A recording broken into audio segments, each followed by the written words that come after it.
اللہ رب العزت سے تعلق یہ ایمان کا خلاصہ ہے۔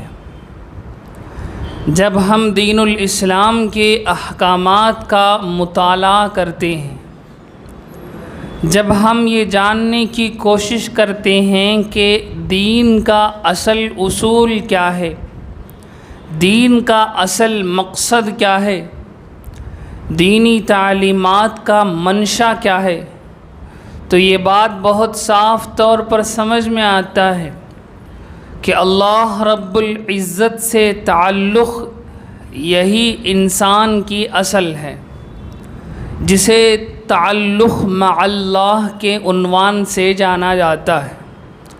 دو لفظ ہیں، ایک ہے تعلق مع اللہ اور ایک ہے غفلت۔ یہ دونوں آپس میں ضد ہیں۔ جہاں غفلت پایا جائے گا وہاں تعلق مع اللہ نہیں ہو سکتا، اور جہاں تعلق مع اللہ موجود ہو وہاں غفلت کا گزر نہیں ہو سکتا۔ اللہ رب العزت کی چاہت یہی ہے کہ انسان اپنے 24 گھنٹے والی زندگی میں اس کے ساتھ جڑا رہے، اس کے ساتھ کنیکشن بنایا رہے۔ ایک لمحے کے لیے بھی اگر اپنا رشتہ اللہ سے انسان توڑتا ہے تو اس کا سیدھا سا مطلب یہ ہے کہ وہ اللہ سے دور ہو کر شیطان کے قریب ہو چکا ہے، وہ غفلت کا شکار ہو چکا ہے۔ تو میرے بھائیوں، دین الاسلام کی جتنی تعلیمات ہیں ان سب کا خلاصہ اور آخری منشا یہی تعلق مع اللہ ہے۔ اس سے پہلے کسی نشست میں نے آپ کے سامنے یہ بات رکھی ہے کہ جب ہم نبی پاک صلی اللہ علیہ وسلم کی مبارک سیرت پڑھتے ہیں تو ہمیں قدم قدم پر مسنون دعاؤں کا ایک انبار نظر آتا ہے۔ صبح اٹھنے سے لے کر دعاؤں کا سلسلہ شروع ہوتا ہے، رات کو سونے تک، بلکہ سونے کے بعد انسان کروٹ بدلے اس وقت بھی نبی پاک صلی اللہ علیہ وسلم کی تعلیمات موجود ہیں کہ اس وقت وہ کیا کہے، کون سی دعا پڑھے۔ صبح جاگنے سے دعاؤں کا سلسلہ شروع ہوتا ہے اور وہ سلسلہ چلتا رہتا ہے۔ کپڑے پہننے کی دعا، کپڑے نکالنے کی، اتارنے کی دعا، استنجا خانے میں داخل ہونے کی دعا، استنجا خانے سے نکلنے کی، وضو کرنے کی، وضو کے ہر عضو پر پانی پینے کی، کھانا کھانے کی، گھر سے نکلنے کی، گھر میں داخل ہونے کی، مسجد سے نکلنے کی، مسجد میں داخل ہونے کی، کسی سے ملنے کی، چھینک آنے پر تک کی دعائیں نبی پاک صلی اللہ علیہ وسلم سے منقول ہیں۔ اب سوال یہ پیدا ہوتا ہے کہ اتنی ساری دعاؤں کی ضرورت کیا ہے؟ اتنی ساری دعائیں انسان کیوں کہیں؟ اتنی ساری دعائیں انسان پڑھے کیوں؟ یہ سوال اہم ہے۔ اسی کا جواب اس پوری بحث کا خلاصہ ہے کہ اللہ رب العزت سے انسان ایک لمحے کے لیے بھی غافل نہ ہو، اس لیے نبی پاک صلی اللہ علیہ وسلم نے مسنون دعاؤں کا یہ جال بچھا رکھا ہے کہ جب بھی انسان کوئی کام کرے وہ کسی نہ کسی حالت میں ہو، اللہ رب العزت کے آگے اس کا دل جھکا ہوا، وہ دعاؤں کے ذریعے سے، وہ مسنون اذکار کے ذریعے سے اپنے آپ کو دعاؤں میں لگایا رکھے، اپنے آپ کو اللہ سے جوڑا رہے، اپنے آپ کو اللہ کے قریب رکھے۔ اس لیے اتنی ساری مسنون دعاؤں کا ہمیں حکم دیا گیا ہے۔ یہاں تک کہ استنجا خانے سے جب بندہ باہر نکلتا ہے، حکم ہے کہ وہ دعا پڑھے غفرانک، اے اللہ مجھے معاف فرما دیجیے۔ غفرانک کا سیدھا معنی ہے اللہ مجھے معاف فرما دیجیے۔ سوال یہ ہے کہ میں نے کون سا گناہ کیا ہے کہ میں معافی مانگوں؟ استنجا خانے میں جا کر میں نے اپنی ضرورت پوری کر آئی ہے، استنجا خانے میں جا کر میری اپنی ضرورت کو میں نے پوری کیا ہے، پھر معافی میں کیوں مانگو؟ پھر معافی کا مطلب کیا ہے؟ علماء نے، شارحین نے لکھا ہے کہ اس کے پیچھے یہ مقصود ہے کہ انسان جتنے لمحے بیت الخلاء میں ہوتا ہے اتنے لمحے وہ اللہ کو یاد نہیں کر سکتا، وہ اللہ کے ذکر، اللہ کا ذکر نہیں کر سکتا، اس لیے اتنا لمحہ اللہ سے دوری بھی انسان کے لیے گناہ کے برابر ہے، اس لیے معافی مانگو، اس لیے بیت الخلاء سے نکلتے ہی معافی مانگو اللہ رب العزت سے۔ تو میرے بھائیو، سوچنے کا مقام ہے کہ کس طرح سے اللہ کی چاہت اور اللہ کا منشا ہے کہ بندے اس کے ساتھ اٹیچ رہیں، بندے اس کے ساتھ جڑے ہوئے ہوں ہر حال میں، ہر حال میں۔ آقا نے فرمایا تم سبحان اللہ فرض نماز کے بعد اتنی مرتبہ کہو گے، الحمدللہ اتنی مرتبہ کہو گے، اللہ اکبر اتنی مرتبہ کہو گے تو تمہیں اتنا زیادہ ثواب ملے گا، اس سے زیادہ صرف اس بندے کو ثواب ملے گا جو اس سے زیادہ مرتبہ پڑھتا ہو۔ تو میرے بھائیو، سوال یہ ہے کہ ان اذکار میں انوالو کرنے کے پیچھے ریزن کیا ہے؟ وہ ریزن یہی ہے کہ بندہ ایک لمحے کے لیے بھی اللہ سے غافل نہ ہو، ایک لمحے کے لیے بھی اللہ سے دور نہ ہو۔ ہم نے اپنے بزرگوں کی زندگیوں میں دیکھا ہے، صحابہ کی سیرت میں یہ بات منقول اور موجود ہے کہ ایک لمحے، چند لمحے ان کے لیے فارغ ملے، وہ فوراً رکعت باندھ لی اللہ کے آگے، وہ فوراً اپنے آپ کو نمازوں میں، نوافل میں لگا لیا۔ وہ واقعہ یاد کیجئے کہ نبی پاک صلی اللہ علیہ وسلم جہاد میں تشریف فرما ہے، رات کا موقع ہے، جاگنے کے لیے 2 صحابہ کو متعین کیا جاتا ہے کہ سارے تھکے ہوئے ہیں، اس لیے تم 2 جاگو گے اور جاگ کر پورے لشکر کی نگرانی کرو گے کہ کہیں دشمن کا حملہ نہ ہو جائے۔ ان 2 صحابیوں کی ذمہ داری میں یہ کام دیا جاتا ہے۔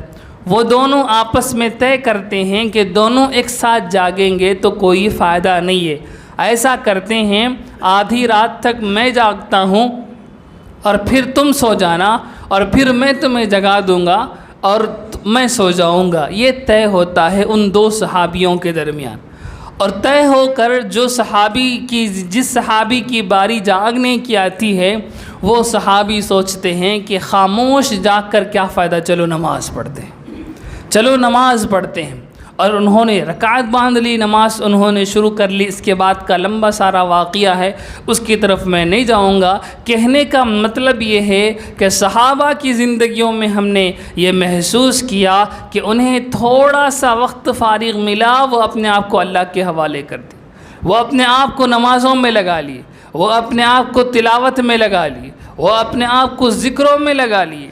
یہ صحابہ کا مزاج تھا، اور آج ہم ٹائم پاس کے عنوان پر کتنے کام کر رہے ہیں یہ ہم خود دیکھ سکتے۔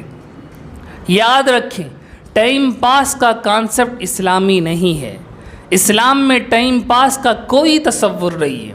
ایک مسلمان اس کے وقت کو گزرنے پر اسے افسوس ہوگا اگر وہ ضائع کر رہا ہے۔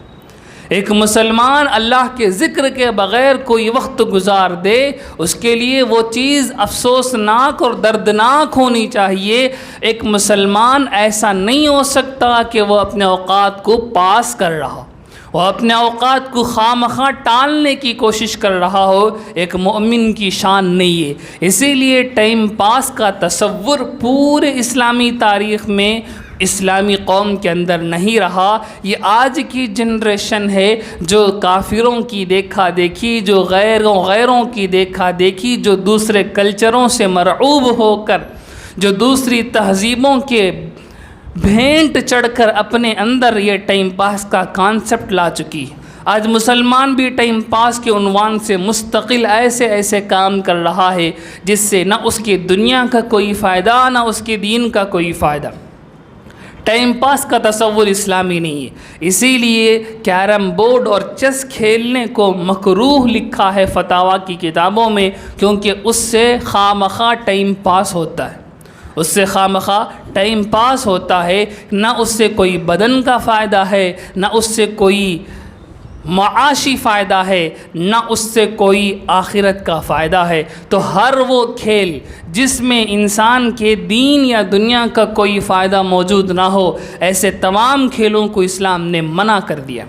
ایسے تمام کھیلوں کو اسلام نے روک لگا دی ہے اس پر، کیونکہ ایک مومن کی شان یہ نہیں ہے۔ آقا علیہ الصلاۃ والسلام نے فرمایا من حسن اسلام المرء ترکہ ما لا یعنی، اسلام کے مسلمان کی خوبیوں میں سے یہ ہے کہ وہ لا یعنی چیزوں کو چھوڑتا ہو۔ لا یعنی چیزیں، لا یعنی چیزیں کسے کہتے ہیں؟ لا یعنی چیزیں وہ ہیں جن سے نہ دین کا فائدہ ہو نہ دنیا کا فائدہ، نہ دین کا فائدہ ہو نہ دنیا کا فائدہ ہو، ایسی تمام کاموں کو لا یعنی کہتے ہیں۔ اور ایک مومن لا یعنی کام نہیں کر سکتا، ایک مومن لا یعنی کام نہیں کر سکتا۔ نبی پاک صلی اللہ علیہ وسلم کی سیرت کا مطالعہ آپ کر کے دیکھیں، صحابہ کی سیرت کا مطالعہ آپ کر کے دیکھیں، علماء نے کئی سارے احکام میں صرف اس لیے پابندی لازم فرمائی ہے کہ ایک عقل مند سے ایسا کام نہیں ہو سکتا، ایک عقل مند آدمی ایسا کام نہیں کر سکتا جس سے نہ اس کے دین کا کوئی فائدہ ہو نہ اس سے دنیا کا کوئی فائدہ ہو۔ میرے بھائیو، آج ہم اپنے حالات کا جائزہ لے کر دیکھیں، ایک انالیسس کر کے دیکھیں اپنے 24 گھنٹے کی زندگی کا کہ ہم کتنے کام ایسے کر رہے ہیں جن میں نہ دین کا کوئی فائدہ ہوتا ہے نہ دنیا کا کوئی فائدہ ہوتا ہے، خواہ مخواہ وہ کام ہم کر رہے ہوتے ہیں۔ ویسے ہی ہیبٹ کے طور پر یا دل کی خواہش کو پورا کرنے کے لیے یا کسی اور ٹائم پاس کرنے کے لیے ہم ایسے ڈھیر سارے کام کر رہے ہوتے ہیں۔ ایک اسٹڈی یہ بتاتی ہے کہ ایک ایوریج انڈین 6 گھنٹے روزانہ سوشل میڈیا پر سپینڈ کرتا۔ سوشل میڈیا آپ 6 گھنٹے استعمال کرنے کے بعد 5 منٹ کے لیے سوچیں کہ ان 6 گھنٹوں میں میں نے کیا حاصل کیا ہے، نتیجہ 0 آئے گا، 0 آئے گا۔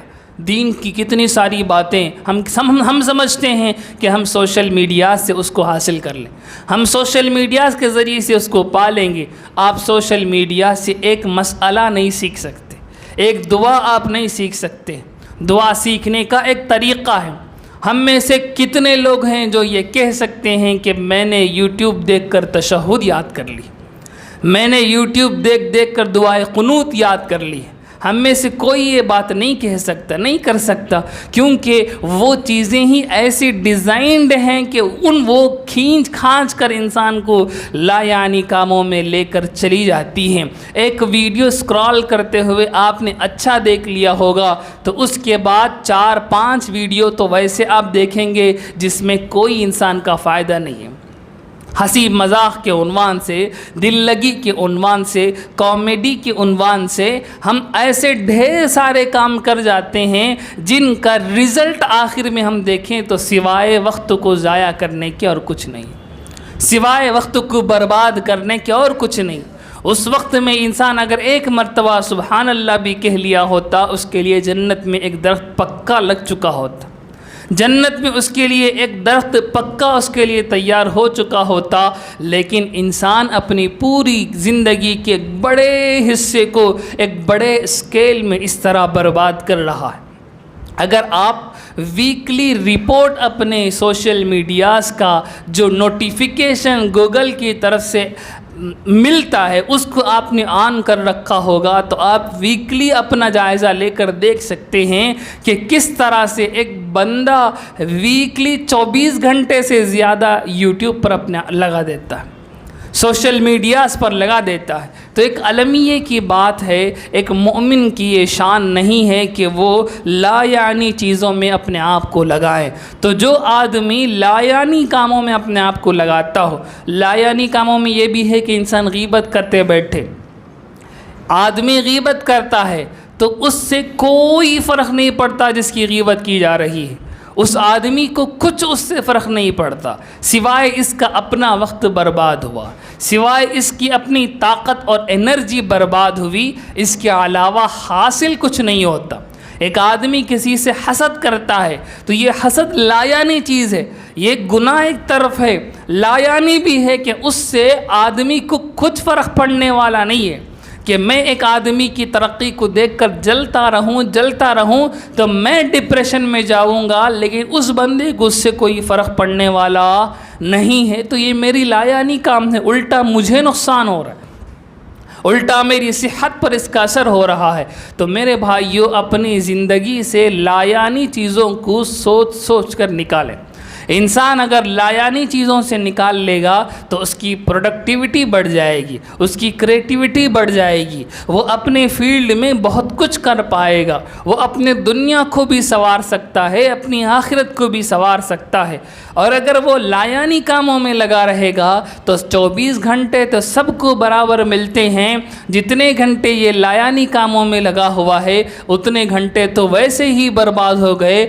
باقی جو بچے کچھ گھنٹے ہیں ان میں انسان کتنی بھی پروڈکٹیوٹی کر لے، کریٹیوٹی کر لے، وقت تو ضائع ہو چکا ہے، وقت تو برباد ہو چکا ہے۔ تو میرے بھائیوں، اس بات کو ہم سمجھیں کہ ایک مومن کی یہ شان نہیں ہے کہ وہ بیکار کاموں میں اپنے آپ کو لگائے رہے۔ تو اس کا ریپلیسمنٹ میں آپ کو بتلا رہا ہوں کہ انسان اللہ کے ساتھ تعلق کو مضبوط کرے، انسان اللہ کے ساتھ اپنے تعلق کو اور گہرا کرے۔ اللہ کے نبی علیہ السلام نے فرمایا ان تذکر اللہ کأنک تراہ، ان تعبد اللہ کأنک تراہ، اور ایک حدیث میں فرمایا ان یکون لسانک رطبا بذکر اللہ، کہ تیری زبان اللہ کے ذکر سے رطب ہو، گیلی رہے، ہمیشہ تیری زبان پر اللہ کا ذکر ہو کہ وہ اللہ کے زبان میں گیلی رہے۔ حق علیہ السلام نے ہمیں یہ تعلیم ارشاد فرمائی، اور اللہ رب العزت نے خود قرآن مجید میں فرمایا یا ایھا الذین آمنوا اذکروا اللہ ذکرا کثیرا، اے ایمان والو اللہ کا بہت زیادہ ذکر کرو۔ ذکر کثیر کا ہمیں حکم فرمایا گیا۔ ذکر کثیر کسے کہتے ہیں؟ جو زیادہ ذکر ہو، جو حد سے زیادہ ذکر ہو، اللہ رب العزت نے ہمیں اس کا حکم فرمایا ہے۔ اللہ کو ذکر کرنے سے، ہمارے ذکر کرنے سے اللہ کی بادشاہت میں بڑھوتری آنے والی نہیں ہے، اس بات کو سمجھ لیں۔ حدیث قدسی میں اللہ رب العزت نے ارشاد فرمایا اگر پورے انسان اور جنات مل کر میری نافرمانی کرنے لگے، میرا کفر کرنے لگے، میری بادشاہت میں رتی برابر فرق آئے گا؟ نہیں آئے گا۔ اور اگر پورے انسان مل کر، پورے جنات مل کر اللہ کی پاکی بیان کرنے میں لگ جائیں، اللہ کی بڑائی بیان کرنے میں لگ جائیں، اللہ کی شان میں رتی برابر بڑھوتری ہونے والی نہیں ہے۔ اللہ کی شان نہ بڑھتی ہے نہ گھٹتی ہے، اللہ کی شان بڑھتی بھی نہیں ہے، کیونکہ بڑھتی وہ چیز ہے جو انکمپلیٹ ہو، بڑھتی وہ چیز ہے جو انکمپلیٹ ہو۔ کمپلیٹ چیز کے اندر بڑھوتری بھی نہیں آتی، کمی بھی نہیں آتی۔ اللہ کی بادشاہت کمپلیٹ ہے، ان کے اندر بڑائی بھی نہیں آتی۔ اللہ کی شان کو بڑھنے کی بھی ضرورت نہیں ہے، کیونکہ وہ کمپلیٹ ہو چکی ہے، مکمل ہو چکی ہے۔ تو اللہ کی شان نہ بڑھتی ہے نہ گھٹتی ہے، تو کائنات کی کوئی طاقت اللہ کی باقی بیان کرے تو اس سے اللہ کی شان میں فرق نہیں آئے گا۔ تو ذکروں کا مقصود ہمارے اپنے اندر کی زندگی کو درست کرنا ہے، ہمارے اپنے اندر کی زندگی کو صحیح بنانا ہے۔ ابن عمر رضی اللہ تعالی عنہما کے حوالے سے یہ واقعہ کتابوں میں لکھا ہے۔ ایک مرتبہ وہ مدینے سے باہر اپنے ساتھیوں کے ساتھ تشریف لے گئے۔ جنگل تھا، ایک چرواہا بکریاں چرا رہا تھا۔ ابن عمر رضی اللہ تعالی عنہ نے اس کا امتحان لینے کے لیے اس سے کہا کہ یہ بکریاں کس کی ہے؟ اس نے کہا یہ میرے آقا کی ہے، میں غلام ہوں، بکریاں چراتا ہوں۔ ابن عمر رضی اللہ تعالی عنہما نے فرمایا کہ ایک بکری مجھے بیچ دے، میں تجھے اس کی قیمت بھی دوں گا، اور اس کو ہم ذبح کریں گے، اور ہم سب مل کر تجھے بھی گوشت دوں گا، ہم بھی گوشت کھائیں گے۔ وہ غلام کہنے لگا کہ یہ بکریاں میری نہیں ہے، یہ بکریاں میرے آقا کی ہیں۔ ابن عمر رضی اللہ تعالی عنہما نے آگے سے کہا کہ کہہ دے ایک بکری گم ہو گئی، بھیڑیا لے گیا، بھیڑیا کھا لیا، اپنے آقا کو یہ کہہ دے۔ وہ بندہ اپنی پیٹھ پھیر کر جانے لگا اور کہنے لگا فَأَيْنَ اللَّهُ، اللہ کہاں گیا؟ فَأَيْنَ اللَّهُ، اللہ کہاں گیا؟ میں اپنے آقا کو کہہ کر اپنے آقا کو دھوکہ تو دے سکتا ہوں، لیکن اللہ کو تو دھوکہ نہیں دے سکتا، اللہ کہاں گیا؟ ابن عمر رضی اللہ تعالی عنہما کو اس کی بات اتنی پسند آئی، وہ بار بار اس کا جملہ دہرانے لگے، فَأَيْنَ اللَّهُ، فَأَيْنَ اللَّهُ، اللہ کہاں چلا گیا، اللہ کہاں چلا گیا؟ اور مدینہ واپس آئے اور اس کے آقا سے اس کی ساری بکریاں بھی خریدی، اس غلام کو بھی خریدا اور اس غلام کو آزاد کیا، اور وہ ساری بکریاں اس کو تحفے میں دی کہ لے جا، اب تو آزاد ہے، یہ ساری بکریاں تیری ہیں۔ تو میرے بھائیوں، یہ وہ اثر تھا جس سے آدمی گناہوں سے کون سو دور تھا، گناہوں سے کون سو دور تھا۔ وہ زندگی تھی کہ جب کوئی بندہ گناہ کر لیتا بھاگ کر آتا کہ اللہ کے نبی مجھ سے یہ گناہ ہو چکا ہے، مجھ پر سزا جاری کیجیے۔ آج دنیا کی طاقتیں گناہوں کو، جرائم کو روکنے کے لیے، کرائمز کو روکنے کے لیے کئی سارے اقدامات کر رہی ہے، کئی سارے محکمے قائم ہیں، الگ الگ عنوان سے لوگوں کے اوپر سے جرائم کو ختم کرنے کے لیے پہرے دیے جا رہے ہیں، گلیوں کی حفاظتیں ہو رہی ہیں، کیمرے لگ رہے ہیں، طرح طرح کے محکمے قائم ہیں، عورتوں کی حفاظت کے لیے محکمہ، بچوں کی حفاظت کے لیے محکمہ، رشوت کو روکنے کے لیے محکمہ، پتہ نہیں کتنے عنوان سے یہ دنیا کی طاقتیں جرائم کو ختم کرنے کے اوپر محنت کر رہی ہیں۔ کیا جرائم ختم ہوئے؟ ختم نہیں ہوئے۔ کیا جرائم کی شرح میں کمی آئی؟ کمی نہیں آئی۔ جتنے جرائم پہلے ہوتے تھے اب بھی ہو رہے ہیں، اب بھی ہو رہے ہیں، ماڈرنائزڈ ہو رہے ہیں، ڈیجیٹلائزڈ ہو رہے ہیں۔ پہلے لوگوں کے جیبوں کو کترا جاتا تھا، اب ان کے بینکوں کے اکاؤنٹوں کو اٹھایا جاتا ہے۔ جرائم ختم نہیں ہوئے۔ کیوں نہیں ہوئے؟ اس لیے نہیں ہوئے کہ جرائم کو ختم ان ساری چیزوں سے نہیں، آقا نے اپنی زندگی میں پولیس کا محکمہ قائم نہیں فرمایا، آقا نے اپنی زندگی میں عدالت قائم نہیں فرمائی، آقا نے اپنی زندگی میں کورٹ کچہریاں قائم نہیں فرمائی۔ لوگوں کے دلوں کو اللہ کے ساتھ اس طرح جوڑ لیا کہ جرم کرنے والا دوڑ کر آتا، کہتا کہ اے اللہ کے نبی مجھ پر سزا جاری کیجیے، مجھ سے گناہ ہو گیا، مجھ سے جرم ہو گیا۔ تو میرے بھائیوں، دنیا کے اندر امن اور سکون کا ایک ہی طریقہ ہے کہ بندہ بقدر ضرورت دنیا حاصل کرے، باقی وقت اپنے اللہ کے ساتھ جڑ جائے، اپنے اللہ کے ساتھ جڑ جائے، اور یہی احسان ہے۔ ان تعبد اللہ کأنک ترا، تم اللہ کی ایسی عبادت کرو کہ تم اللہ کو دیکھ رہے۔ ڈاکٹر عبدالحی عارفی رحمۃ اللہ علیہ ہمارے بزرگوں میں سے ہیں۔ ایک بندہ ان کے پاس آ کر کہنے لگا کہ مجھے احسان کا درجہ حاصل ہو گیا۔ تصوف کی اصطلاح میں احسان ایک عظیم درجہ ہے۔ نبی پاک صلی اللہ علیہ وسلم نے حدیث میں ارشاد فرمایا کہ احسان کیا ہے؟ ان تعبد اللہ کأنک ترا، تم اللہ کی ایسی عبادت کرو کہ گویا کہ تم اللہ کو دیکھ رہے ہو۔ فَإِن لَمْ تَكُنْ تَرَى فَإِنَّهُ يَرَاكَ، اور اگر تجھے ایسی طاقت، ایسی صلاحیت نہیں نصیب ہے تو کم از کم اتنا تو تیری ہونی چاہیے کہ اللہ تجھے دیکھ رہے، اتنی تو کم از کم تیری کیفیت ہونی چاہیے۔ اسی کیفیت کو احسان کہتے ہیں۔ تو بندہ آ کر کہنے لگا کہ مجھے احسان کا درجہ حاصل ہو۔ حضرت نے پہلے سے مبارکبادی دی اور کہا کہ احسان کا درجہ تجھے کس چیز میں حاصل ہوا؟ اس نے کہا نماز پڑھنے میں، کہ میں نماز ایسی پڑھتا ہوں کہ میں اللہ کو دیکھ رہا ہوں۔ حضرت نے فرمایا کہ کیا تو اپنے بیوی بچوں کے ساتھ رہتا ہے تو بھی احسان کا درجہ تجھے ملا ہو؟ وہ کنفیوز ہو، یہ کیا مطلب ہو؟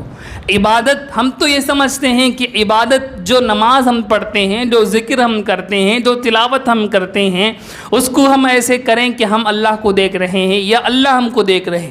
احسان کا مطلب یہ ہے کہ انسان کی پوری زندگی ایسی گزرے کہ اللہ اسے دیکھ رہے ہیں یا وہ اللہ کو دیکھ رہا ہو، صرف عبادتوں میں نہیں، صرف عبادتوں میں نہیں۔ اسی لیے عبادت کا غلط مطلب میں بارہا نکالنے کی کوشش کرتا ہوں کہ عبادت مسجد کے اندر صرف نہیں ہوتی، میں اپنے بیوی بچوں کے ساتھ زندگی گزار رہا ہوں، یہ بھی عبادت ہے۔ اس میں بھی میری حالت یہ ہونی چاہیے کہ میں اللہ کو دیکھ رہا ہوں یا اللہ مجھے دیکھ رہے ہیں۔ میں کسی دوست کے ساتھ پھرنے کے لیے جاتا ہوں، سفر میں جاتا ہوں، ان تعبد اللہ کأنک ترا فَإِن لَمْ تَكُنْ تَرَى فَإِنَّهُ يَرَاكَ، میں بیپار کرنے کے لیے دکان پر بیٹھا ہوں، یہاں بھی اللہ کا یہ حکم ہے ان تعبد اللہ کأنک ترا، کہ تو ایسا رہ، تو ایسا معاملہ کر، تو ایسے بیچ کہ تو اللہ کو سامنے رکھ کر آدمی کے ہاتھ میں چیز دے رہا ہے، پیسے لے رہا ہے، یا کم از کم اتنا تو سوچ لے کہ اللہ تجھے دیکھ رہے ہیں، تو اب بیپار کر رہا ہے۔ تو آدمیوں کے ساتھ ڈیل کر رہا ہے، تو آدمیوں کے ساتھ اٹھتا بیٹھتا ہے، تو آدمیوں کے ساتھ اپنے معاملات کر رہا ہے، تو بیوی بچوں کے ساتھ رہ رہا ہے، تو لوگوں کے ساتھ رہ رہا ہے، تو رشتہ داروں کے ساتھ رہ رہا ہے۔ سب میں یہ کیفیت انسان کی ہونی چاہیے۔ اسی کو کہتے ہیں تعلق مع اللہ، کہ جس کا یہ مضبوط ہو گیا وہ اللہ کا ولی ہے، وہ اللہ کا ولی ہے۔ چاہے دیکھنے میں وہ ولیوں کی طرح نظر نہ آتا، اس کے لمبے لمبے جبے نہ ہو، اس کی لمبی لمبی پگڑیاں نہ ہو، لیکن اگر یہ کوالٹی ہے تو وہ واللہ باللہ تاللہ اس کائنات کا ولی ہے، اس کائنات میں اللہ کا ولی ہے، اسے اللہ اپنا دوست بنا چکے ہیں۔ تو میرے بھائیو، اس کا ہمیں اہتمام کرنا۔ اس کا حل کیا ہے، سلیوشن کیا ہے؟ ایک لفظ میں ایک جملے میں اس کا سلیوشن دے دیتا ہوں۔ ہر کام میں، ہر حال میں اللہ سے مانگو۔ ہر کام میں، ہر حال میں اللہ سے مانگنا۔ میں پانی پینے کے لیے بیٹھا ہوں، اللہ سے دل میں مانگ لوں کہ اللہ اس پانی سے میری پیاس بجھے، مجھے سکون نصیب ہو۔ میں گاڑی اسٹارٹ کر رہا ہوں گاڑی چلانے کے لیے، دل میں ایک لمحے کے لیے اللہ سے دعا کرے کہ اللہ میں جا رہا ہوں، میرا سفر یہ آسان کر، کوئی مجھے تکلیف نہ ہو۔